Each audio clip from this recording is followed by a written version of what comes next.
你信咗主之後，神就會賜一座平安俾大家。呢個係我哋可能信咗主好多年嘅人都覺得係呢個係事實。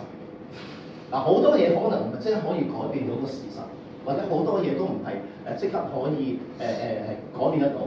都係有嘅，但係咧改變唔到，係咪代表係神冇改變咧？定神係改變咗我哋帶咗我哋平安，改變咗我哋嘅心，改變咗個心，改變咗我哋諗嘢嘅方法。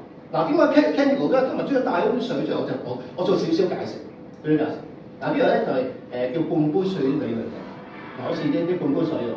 嗱，如果我唔平安、冇喜樂嘅心嗰時，攞住半杯水就會點講啦？話唉慘啦！我得翻啲半杯水，點捱到聽日啊？唉慘啊！真係慘啊！咁我信咗主嘅平安咯喎，哇好啦！我有半杯水啊，到聽日都有水飲啊！係咪同一件事啊？係咪同一件事啊？係咪唔同心態啊？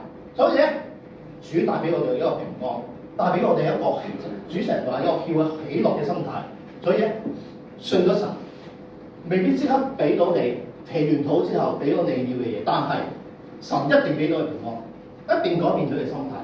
好，就舉個再簡單啲例子，各位哥哥姐姐，可能你啲仔帶到你翻嚟食飯，一個禮拜都翻嚟一次嘅，咁佢有兩個心態喎，唉衰仔啊你，成個禮拜先翻嚟食飯一次，搞到我都唔知我同傾偈，咁啊就一種諗法喎，第二種諗法啊，你信咗主要改變啊好啊，同隔離一個，哇個仔啊，成個禮拜同我翻嚟食飯㗎，個仔啊個禮拜帶飲茶啊，係咪同一件事啊？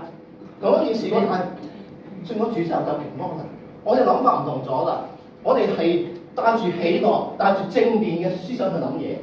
我希望咧大家決咗志又好，或者係被決志都好，希望咧一陣如果係信咗主之後咧，記住神咧賜咗平安俾我哋，神賜咗聖靈擺咗我哋裏邊，我哋係可以得到平安嘅。